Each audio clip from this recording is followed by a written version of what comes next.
What's happening? Or should I say, how you doing? So, who was here yesterday? It was pretty awesome, right? Band was cool. I got a chance to sing just a little. It's cool. So, yesterday we did questions and answers, and I'm back, Hit me with your best shot. Yeah, we had so many questions we didn't get to yesterday. So Yeah, let's do it. Hi, Paul. I'm Mike. Hey, Mike. I have two questions. How do you put together your shows, like the stage ideas, like the spider, so on and so forth? And was there ever a uniform, I'll say, that was just ridiculously uncomfortable that you just wanted to replace almost immediately, or anything like that? First part of the question, the best way to come up with things is just to come up with things, and practicality doesn't matter. You'll find that out in life. You'll find out the same thing. Go for something and then you can always modify it. But the spider stage, we were backstage before a show and we had this layout, and I went, nah. And I said, why don't we just take the trusses and make them legs, and we'll, so it's kind of like if you just let yourself go, Don't hold yourself back. Everyone else wants to hold you back. Just come up with ideas, come up with what you want to do with your lives, and you do it. As far as clothes, the Dynasty outfit was better for Disneyland or Las Vegas. It was, all I needed was a sword. It was, quickly I was like, Jesus, what can we do? And we started pulling the sleeves off it and things like that. So again, you learn from doing something. That whole era, there were times where we kind of went off track and went off what we maybe should have been doing, but you find out by your successes and your failures. When you fall on your ass, you may learn more than when you win the race. So, a quick follow-up on that, because people ask this all the time, and we talk about it once in a while, and people ask this week, do you know, I don't want to say you put it down, but do you know, to especially our age group here, how important a lot of the 80s music was actually to us? Because that's really when most of us saw Kiss first, until we got lucky later on. Yeah, and that's great. Everybody should have their favorites, and a lot of that is great. Then it comes just down to taste, what I like, what I don't like. I thought a lot of that was great, and so did you. So mission accomplished. I mean, it was good. Just want to make sure you know. Absolutely. And thank you. Good morning. Good morning. You like cooking so much. What I'm interested in is, have you ever considered releasing a cookware line or a cookbook? Cook is a good word. I'm not a chef.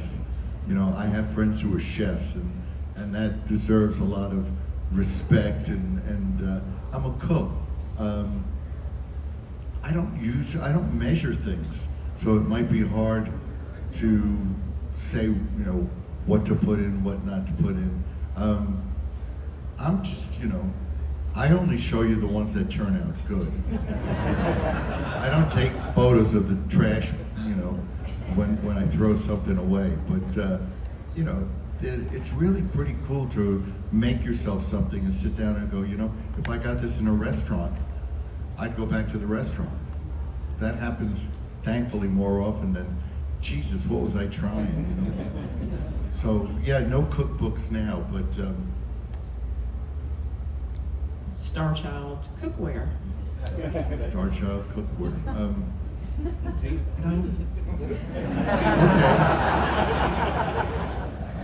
Hi, Paul.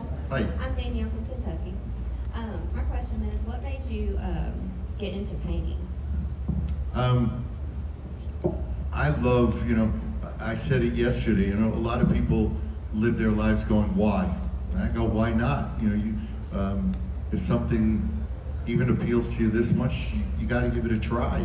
You don't know what you're missing until you find something. And at that point, I was getting divorced, and life was miserable. You know? I mean, if anybody's gone through it, you know, I mean, relationships are really easy to get into. Getting out of them, that's tricky. So, a friend of mine, Michael James Jackson, Michael said to me, "You should paint." And I was like, "Really?" And it seemed weird, but again, it was like, okay, why not? And I went out and bought paints, had no idea what I was going to do or really how to paint. And it just became like kind of purging, you know? Everybody needs outlets, like emotional outlets, and it just became something for me. I didn't know what I was doing, but afterwards it always felt, you know, like a release, and I needed it. And once I started, I mean, it's been 24 years, something like that. I can't imagine not painting. It's just a really cathartic and fun thing. Every time I pick up a paintbrush, I don't know what I'm going to do. I'm a monkey with a paintbrush, you know. You know, some people, a lot of artists draw out what they're going to do. I'm not interested in that. You know, I'm not interested. My idea is to perfect, not thinking about what I'm doing. And that's a lot more exciting to me than planning it out. She asked her question. Thank you. You sure you don't? Your husband. She asked her a question. Yeah, Leslie asked But my her husband will question. bail her. Anybody over here? And I'll piggyback off of what Leslie asked you about the cooking. Have you ever looked at doing a celebrity cooking show, going on one of those? Yeah, I've been asked, but I've also been asked to do a cooking show. So whether I wind up doing it, yeah. There's some formats that I've been asked to do, and I'll see. Again, if it appeals to me, sure, it'd be fun. I've got a lot of friends who are, you know, pretty well-known chefs, and it's, you know, I think what they do is really cool. It's an art, you know, to know what you're doing. I kind of just feel what I'm doing. So yeah, I might do that. That deserves applause. He answered the question. He's really good. Good job, Good Paul. morning, Paul. Can you give us an update on the avatars and what we might be seeing with those and when? Sure. First of all, what anybody saw at the garden or any of those images, it was kind of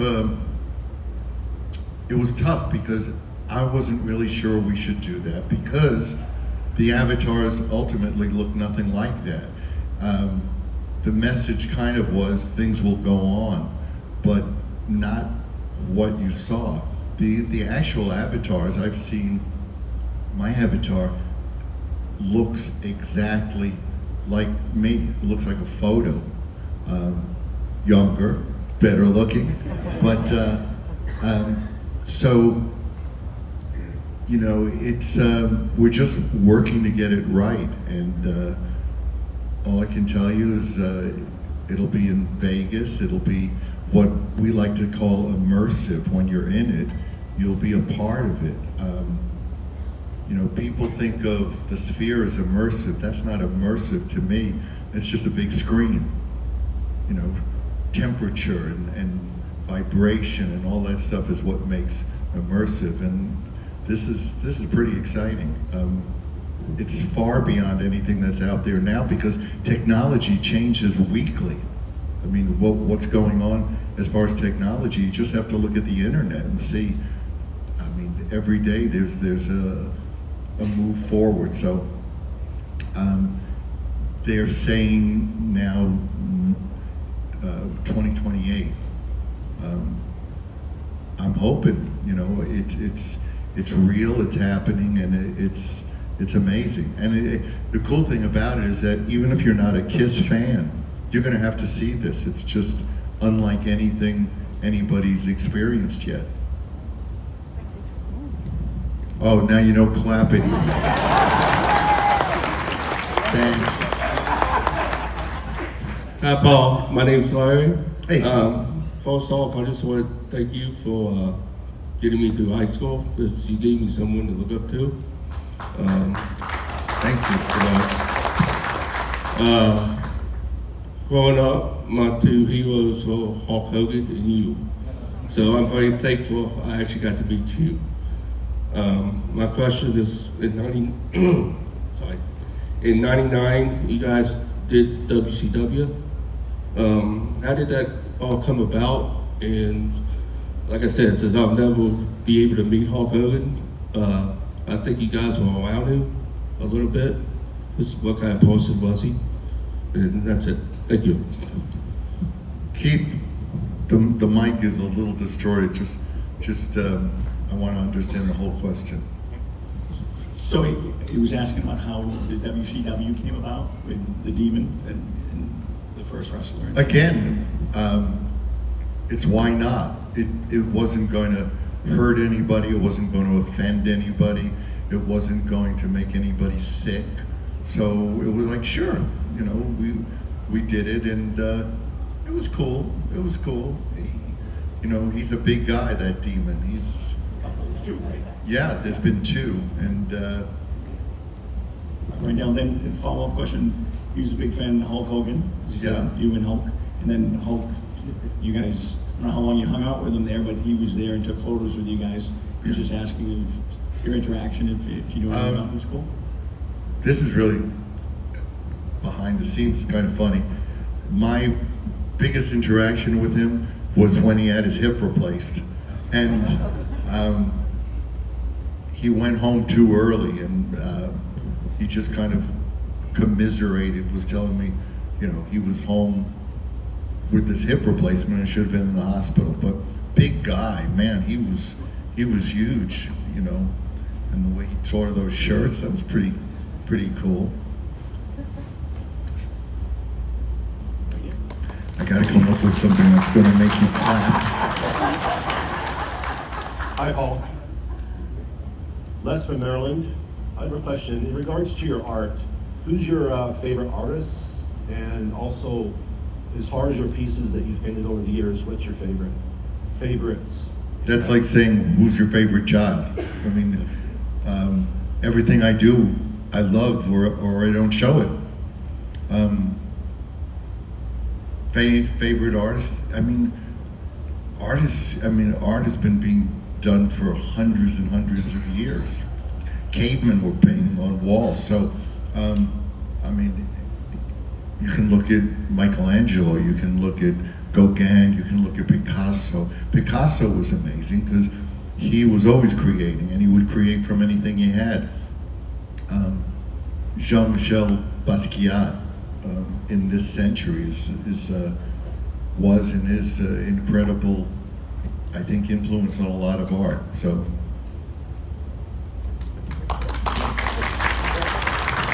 Thank you. I could make shit up and you would. Well, we're gonna find out right now. Uh-oh. Tom from San Francisco. My question is, I tried to come up with something original that you've never been asked before. Don't be scared. Where were you when you found out Elvis passed away? And if you get it right, I have a prize for you, if that's okay. San Francisco. Boom! You just won the prize. You dedicated Rock and Roll All Night to the King. That's right, It at was the my Help Out. first fucking concert. Yes. Forge it over.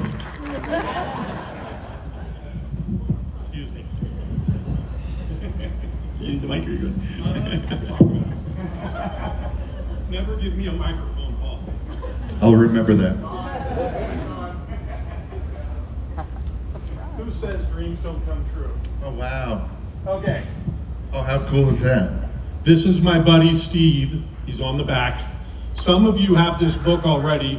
He sold 1,000 of these out of his trunk and on Amazon. Let me back off. Security's getting close. If you just open that up, I don't want to take too much time. You have 7 tours in there. Is it? Can I get your sandwich too? That's what Gene said. That's a good way to end it. Show that to the crowd. The Preachers Tour, very few pictures. Look at that guy flexing right there. All preachers. Starts in 83, 84, 85. This is my event. That's okay? You got a good promo.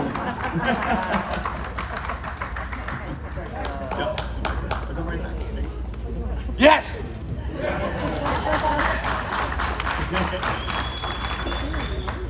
Tell me about it.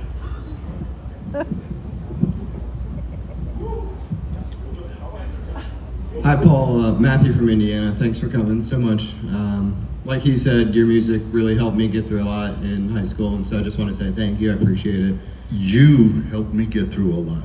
I mean, it works both ways. I mean, there were times where you're the people that got me through times. So thanks, it's awesome. Thank you. And then, quick question.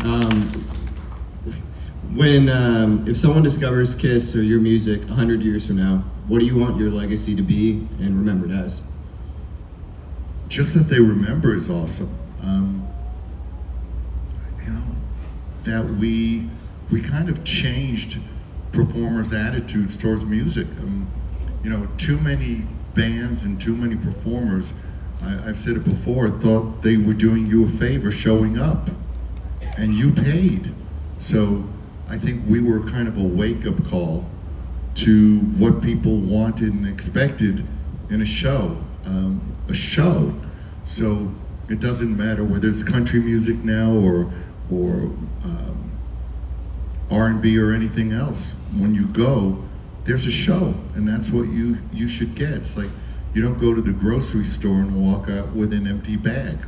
You pay money and you expect to get something. And the people who make you what you are deserve respect and gratitude. Thanks again. Appreciate it. Hey, Paul. Louis from New York City. Great for you to come out and do this. One question.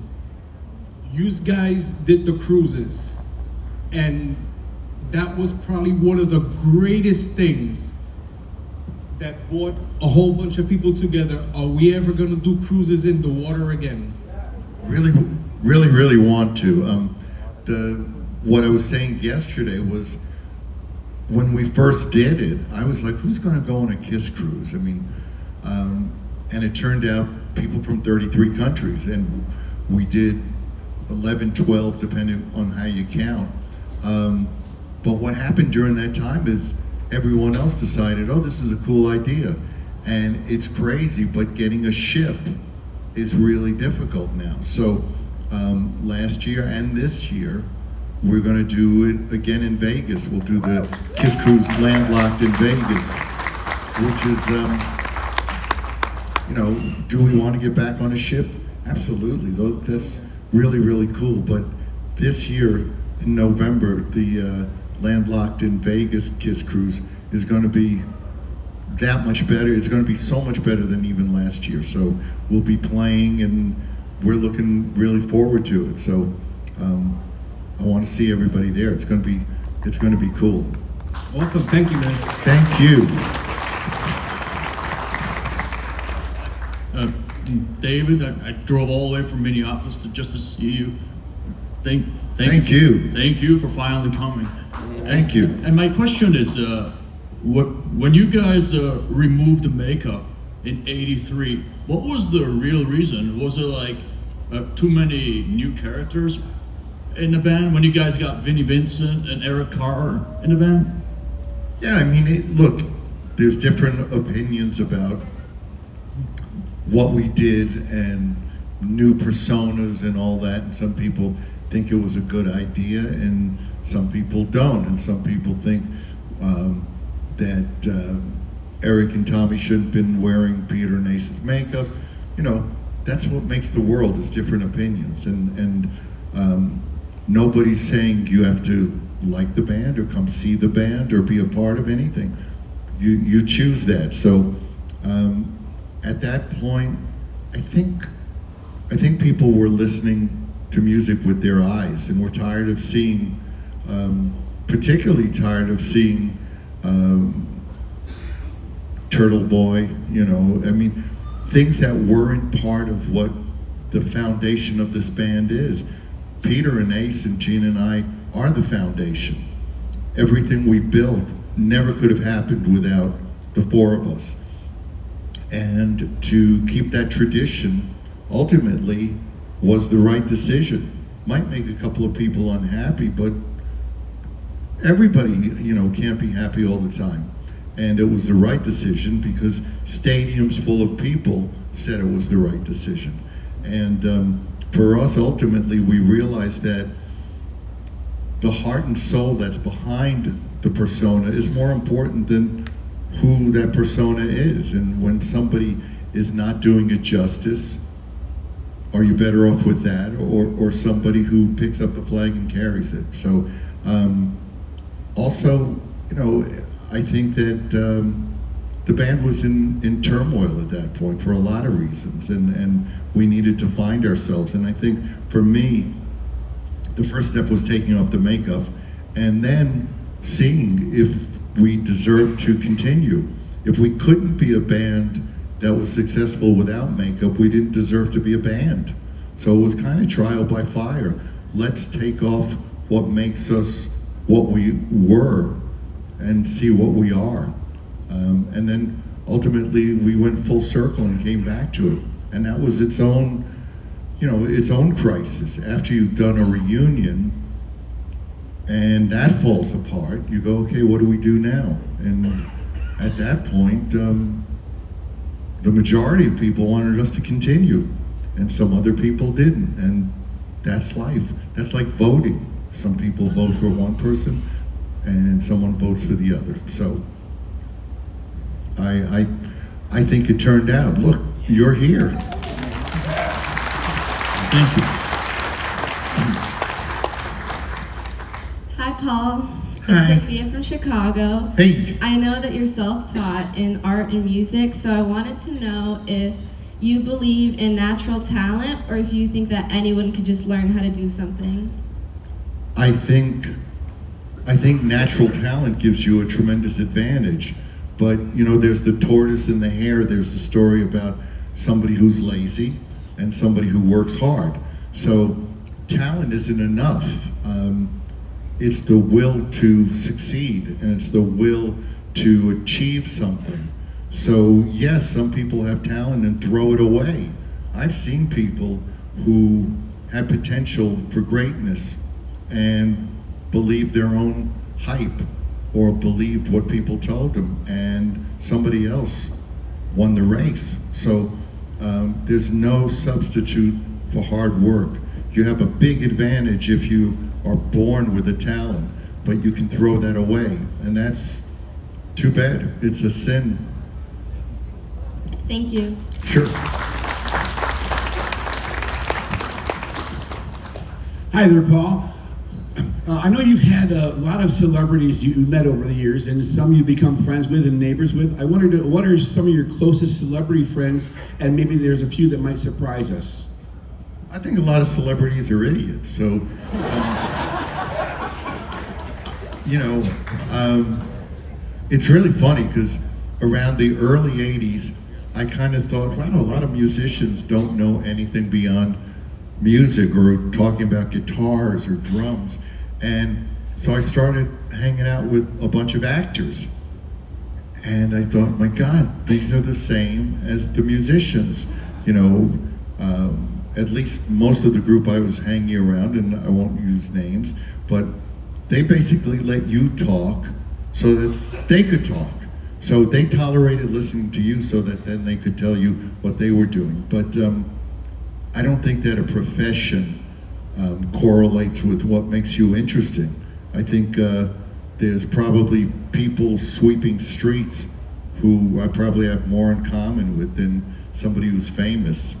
fame, you know, I always say that, you know, people go, oh, fame changed so-and-so.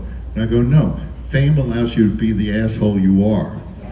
You know, it's a license to get away with stuff, and whether it's politicizing things or wearing badges to award shows, it's all just, it's embarrassing. I think that a lot of times people think that fame gives them a infusion of intellect, and it doesn't. And when you live a sheltered life, which most celebrities do, you're clueless what's really going on in the world. So celebrities, I don't know a lot of celebrities. I know a lot of boring people, just like you and me.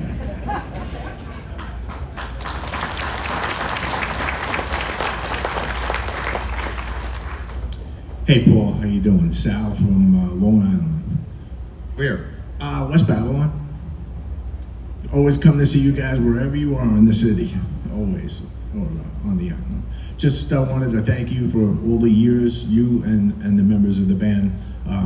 I've been with you since the 70s, and of course my first album was like Alive, and that was like crazy.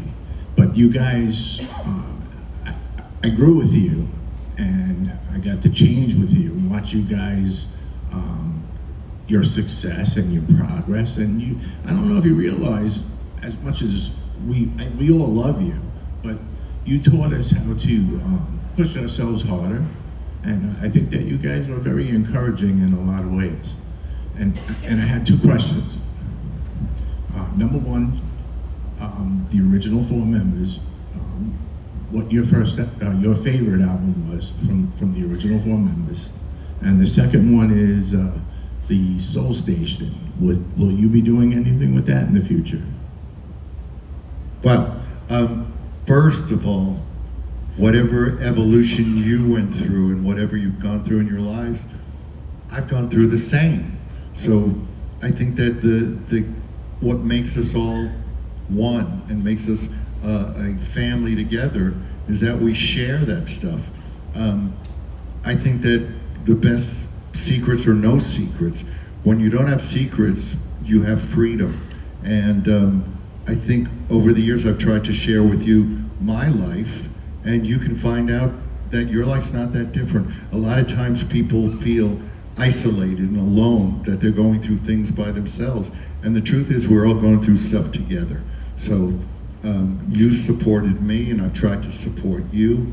So you know, just remember that when you think you're alone, you're not. You're with a whole lot of people who may not get a chance to tell you, but we're all in this together. We're all slogging our way through it in one way or another.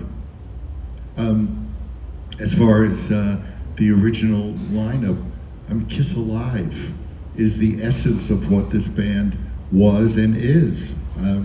Destroyer's a great album, but Kiss Alive, really that's the testament to what is this band's blood, you know. And thanks for the question.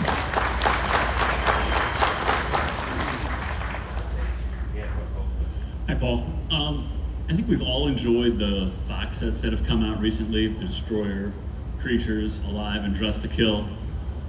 You've given us an update on the avatars and on Landlock in Vegas. Can you give us an update on what kind of box set we can look forward to in the future? I'm really hoping to have some remixes of some of those albums.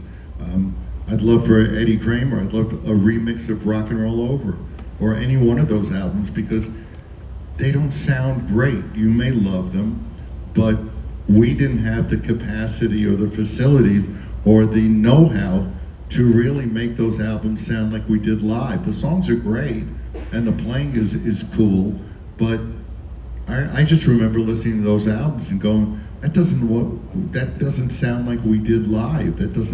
That's not bombastic. And I'd love to go in the studio and make those albums sound the way we sounded live.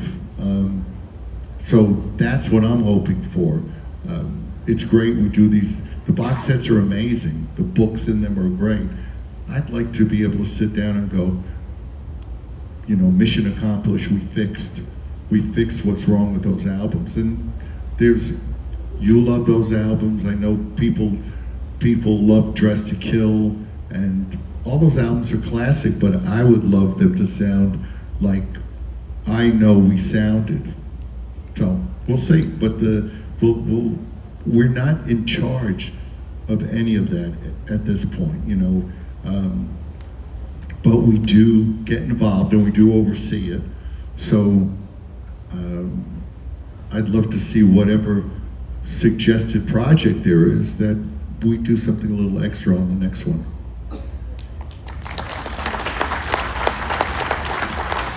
And the applause dies down. You can clap, it's fine. No. First of all, obviously, thank you for everything. This might be a kind of goofy question, but why'd you choose Paul? Was it a McCartney choice for your name? That's just something I was kind of always curious about. It's funny because people say to people who may have changed their name, what's your real name? Your real name is what you choose. The name you have was given to you. Then you get to decide whether it's a reflection of who you are. My name, from the time I was a little kid, I hated. I told my parents I hated it, and maybe they regretted saying. They said, well, when you get older, you can change it. Guess what?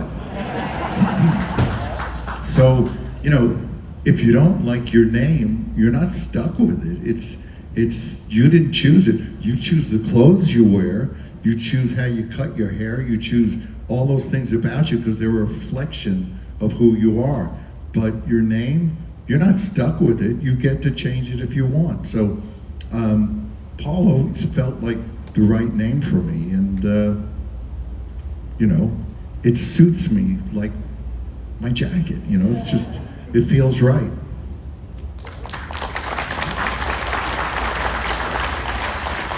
Hi, Paul. I'm David. My wife, Carla, here. Thank you for literally a lifetime of music. Appreciate it. Thank you. So, 2 questions. First one, first 3 albums. If you could go back and put one song on those albums, one of those albums that never made it, what would it be? And second question is, what does 2026 rock star Paul Stanley tell Stanley from 1972? Well, if I told you what song wasn't on the album, you wouldn't know it because it wasn't on the album. As far as, I think the best thing, if we could tell ourselves when we were younger, go easy on yourself. You know, don't set unrealistic goals and be kind to yourself. Be kind to other people, but be your own best friend. There's so many people who are going to knock you down, or misery loves company. So when people don't succeed, they don't want you to succeed. Don't be one of those people to yourself. You know, be your own booster. And that doesn't mean to give yourself carte blanche to be whoever you want, regardless of people. Have a big conscience and be kind to other people, but also be kind to yourself. All right, thank you.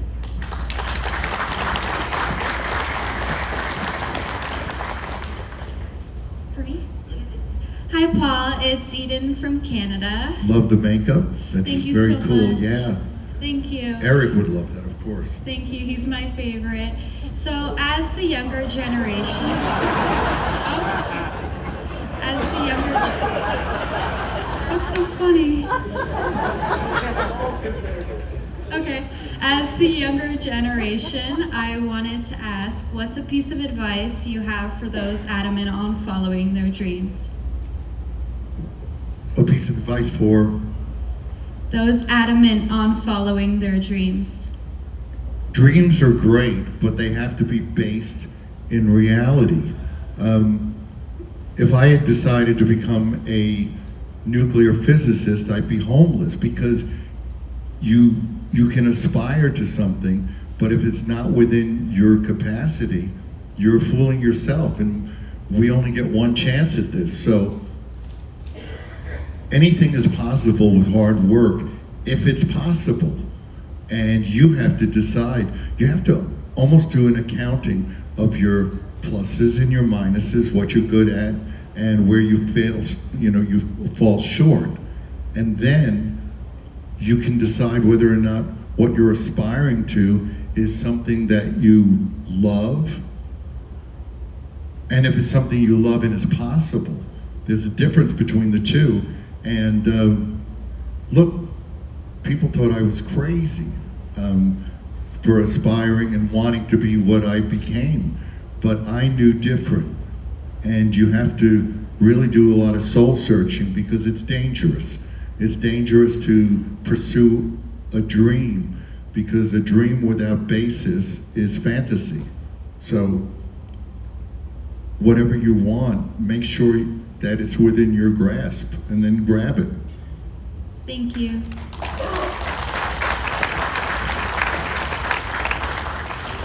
Mr. Paul Stanley, I've come all the way from England just to see you. And I was wondering, I love the 78 solo album and Live to Win. One of my favorite things about both of them is they really speak to different parts of your life and convey different things about yourself and your emotions at the time. How do you feel when you look back at them now? And would you think about making another album now and showing us the kind of person you are today and how things have changed? I love the first album. The first album really, in some ways, was a diary of my life at that point. So there's a lot of heart and soul in that. And when I listen to it, it holds up well. Live to Win, if I can say anything, I think maybe I was trying too hard to get away from the first album and do something unpredictable or something not expected. And I like it, I think I did a good job. But if and when I do another album, it would find its way really back to being a guitar-driven album, much like the first album, because that's really my roots. That's where I'm most comfortable.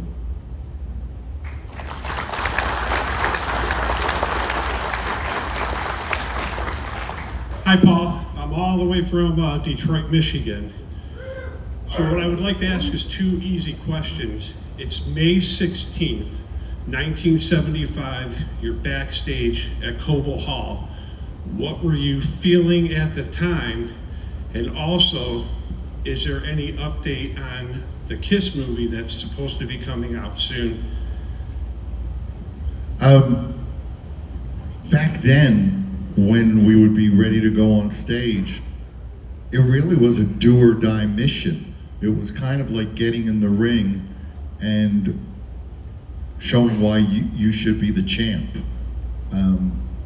I was scared sometimes, but I also knew what we could do. So I was focused on going out there and being as good as I could be. And it was really important because Cobo Hall in Detroit was so pivotal for us, and really the first city that embraced us. So it meant a lot to go out and make sure that we lived up to what people expected, so that we deserved that love and the accolades and the admiration, that tribal feel that we got from everybody. That's something that you can't take for granted, and you always have to live up to and justify. So that's pretty much what I was feeling in Detroit, as I was first time we played Madison Square Garden. You go out and you want to live up to what people expect. So, it's a big cross to bear. You want to live up. That's your responsibility. As far as, what was the other question? I was asking if there's any talk or word yet on the Kiss movie that's supposed to come out. Movies can take years. Movies can take decades. There are scripts around and projects that never get off the ground and are always in the works. The movie's looking really good, and when they start shooting, I'll say, "Oh, we're making a movie." But I do believe it's going to happen. But I've also seen times, it's like somebody in the outfield running and going, I got it," and the ball drops. So until that ball is in the mitt, I'll say, we're headed towards it. Hopefully it happens, but I've said before, I'd much rather not have a film than a shitty film. We don't need it, I don't need it. We already did Kiss Meets the Phantom.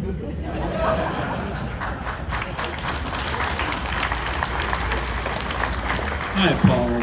This is my dad. My name is Mark Johnson, also from Detroit. You should be proud. You got a great dad, right? Learn from you. We have been following you our entire lives. I base my life off of how you guys are, and words cannot. And your dad. Yes. And how your dad is. Yes. Needless to say, I could ramble, and I won't do that. I'm surprised that I am the first elder question, but I'll do it. My question for you is, we all know that Gene was the catalyst behind The Elder, and through your book, you really weren't a fan of it. You felt that Bob Ezrin and Gene just pushed something. My question, since Ace was out of it, how did you coax Eric Carr? Like, what was the conversations that you had? Like, let's just get through this, and also the stage setup. Could you talk a little bit about the Elder stage design, if there was a tour? Thank you so much. Sure. When people ask questions, you have to be willing to accept the answer. And sometimes the answers aren't what you want to hear. As far as Ace wasn't involved more because Ace was inebriated all the time. He wasn't happy, I don't think, with his life or with the band. So his not being a part of it had a lot to do with his own situation. That being said, he wasn't a fan of it, and hindsight's 2020. We did that album, and I have very mixed feelings about it for a lot of reasons. There was a lot of unpleasantness going on at that point, and the band was basically, we were lost.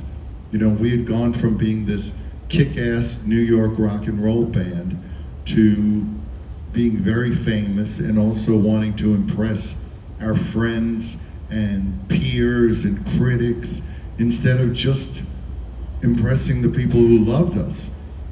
What you find out a lot of times is the only thing that happens when you try to impress people who don't like you is you lose the people who do. So The Elder was kind of a futile attempt. I have very little fond memories of that album. Funny thing, and I was just thinking of it, maybe it's a example of some of the warnings that we didn't heed.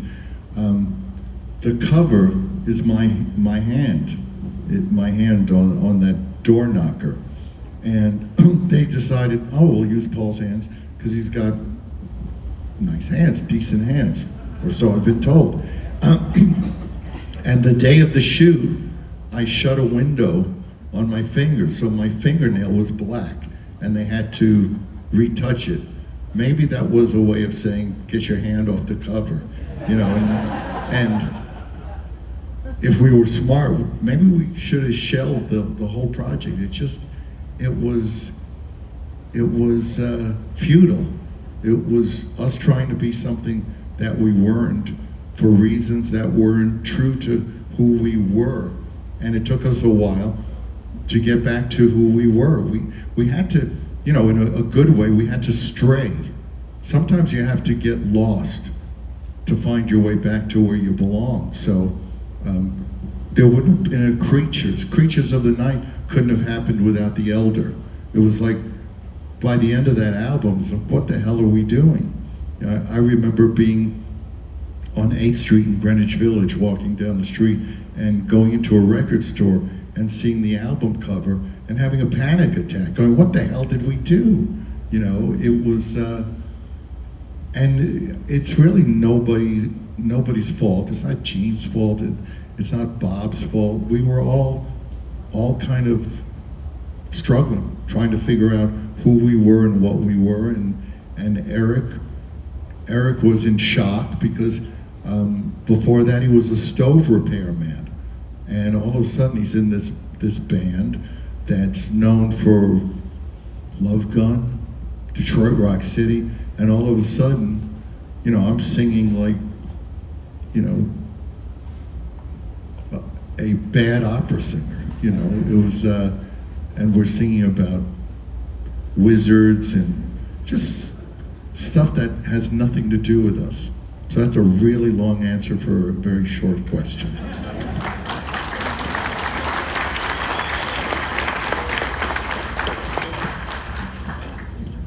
How long have you been singing? I have been singing, I sang my whole life. My family, everybody in my family had good voices. So when we used to get together in a car or whatever, we sang in harmony. And I just thought that was part of everybody's life, is singing. Do you sing? Sometimes. You want to sing? Yeah? Come on up here.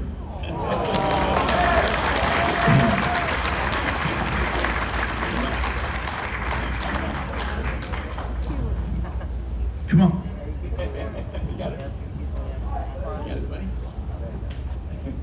What's your name?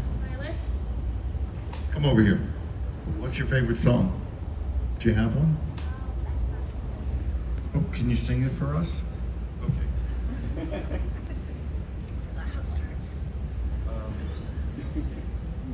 Just make believe it started.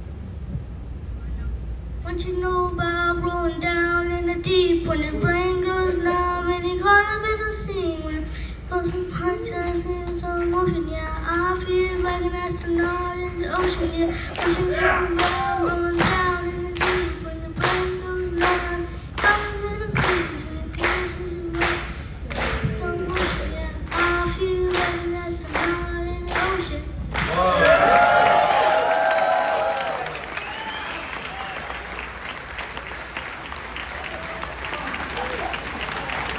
Silas, right? Awesome. You're a star.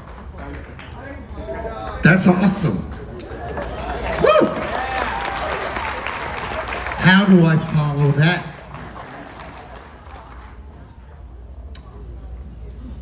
Hey, Paul. I'm Connor from Chicago. No, you can't come up and sing. I was here about 8 or 9 years ago when Bruce was doing it, and I asked him what it was like for him when you guys talked to him about doing the reunion tour, and what it was like for him and Eric. And now I just want to hear your side of the story and what it was like for you and Gene when you had to tell them that they were out and you were doing the reunion tour. It was tough. It was really tough. Bruce and Eric were the lifeblood that really kept this band going. The time and effort they put in, there was no way to do it where people weren't going to get hurt.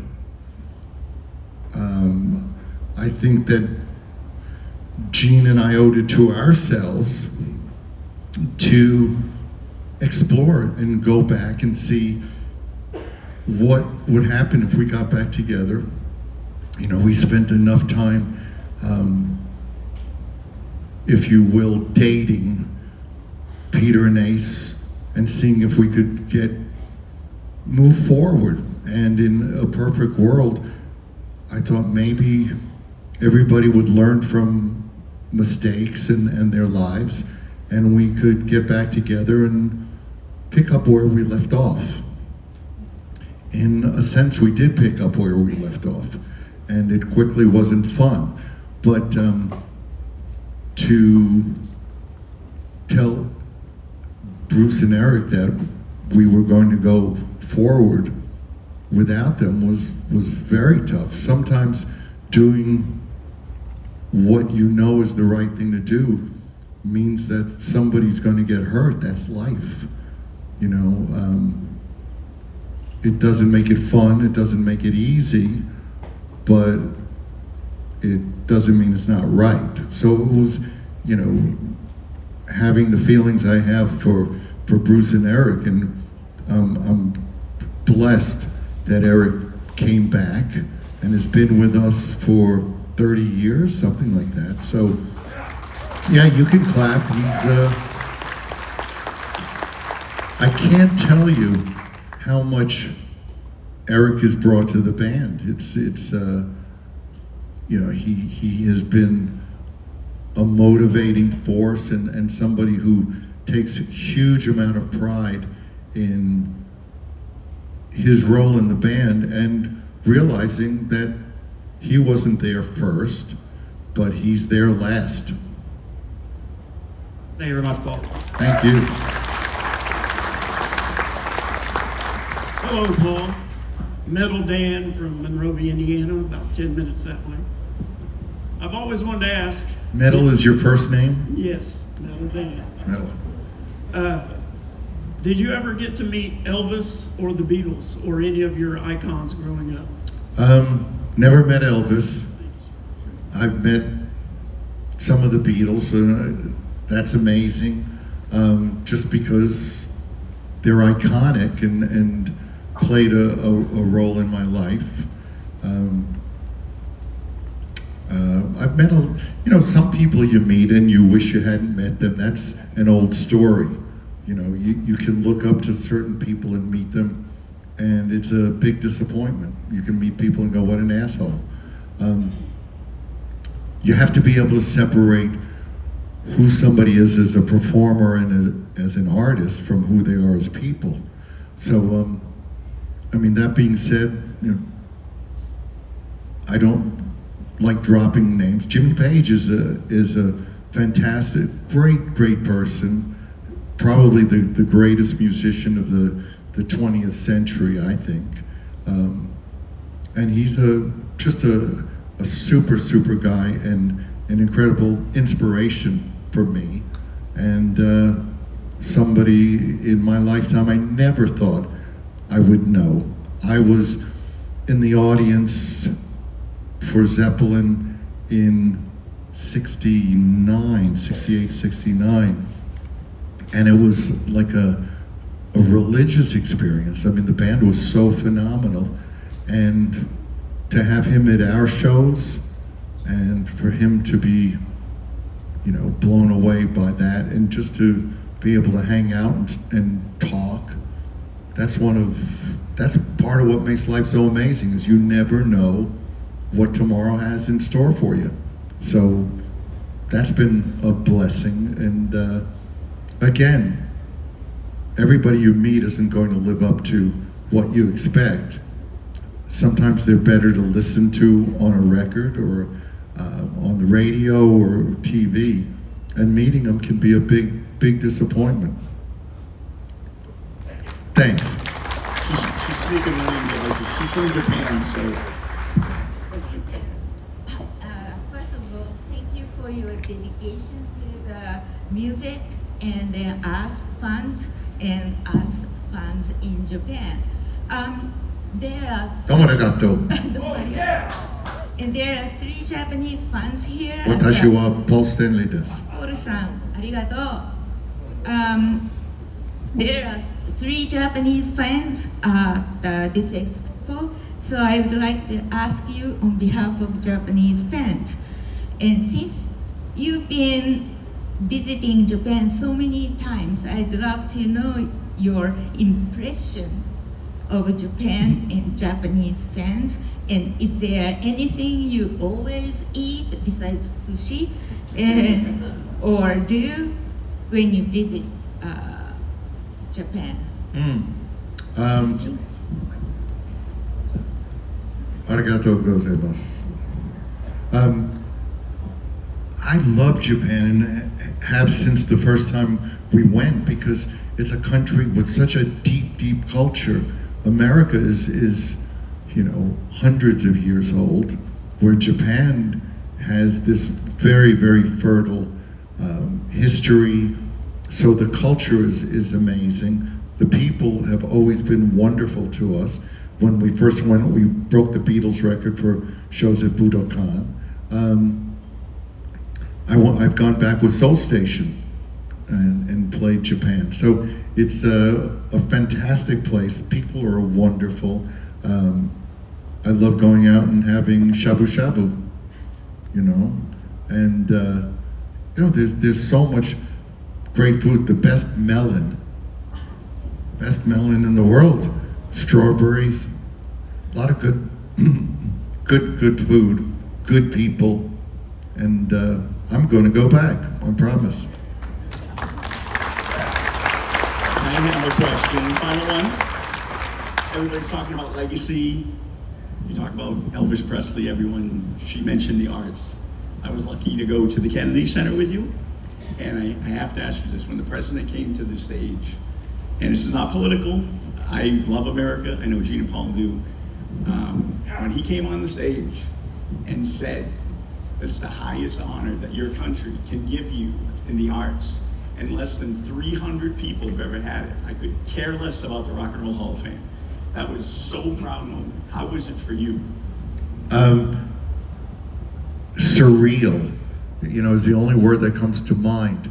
To get an honor that you share with so many artists that you respect from different fields, and to be given by the president, and it really should be not a political statement.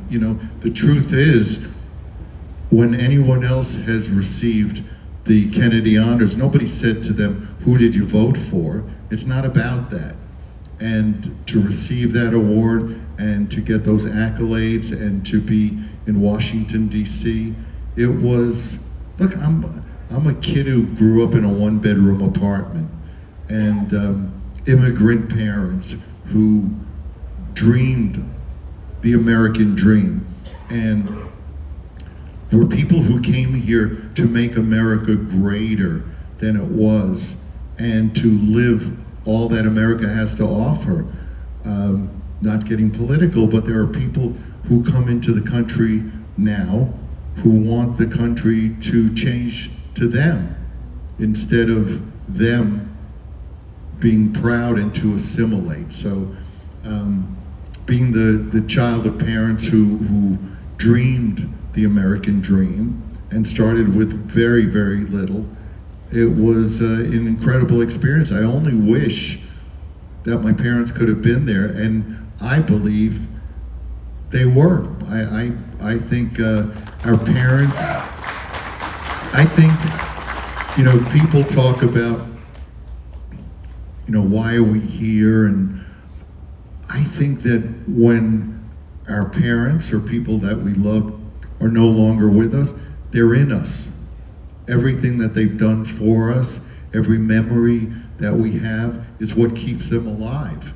And I miss seeing my parents, I miss seeing my dad, but he's with me all the time. He told me he would be, and I think it's important for everybody to remember that our parents and the people we love are always with us. They're inside us, they live on through us. And the Kennedy Honors was another thing that I could share with my parents. I wish they'd been in the room, but it was a humbling experience.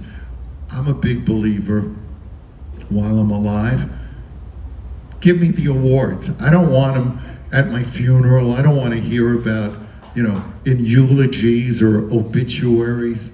You love me? Let me know. Give me an award. So to get the Rock and Roll Hall of Fame and to get Kennedy Honors, and next month, Gene and I go to New York to get the Songwriters Hall of Fame, get inducted into that. So, yeah, I'd rather get those now. I'd rather get those now, and I don't know if it's a signal that things are coming to an end, but yeah, I'm getting a lot of awards, and I like them.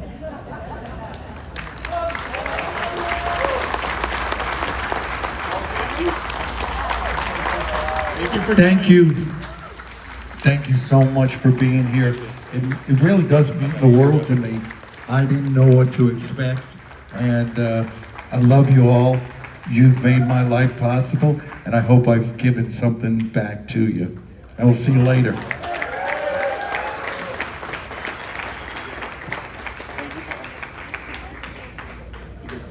And come on, Keith LaRue, how cool is he? Really, you've done a great job. My favorite part of the weekend is Paul just came. He doesn't know anything. He kind of knew what he was doing, but not really. He didn't know Eric was calling the band the Paul Stanleys. He didn't know anything. And he just showed up.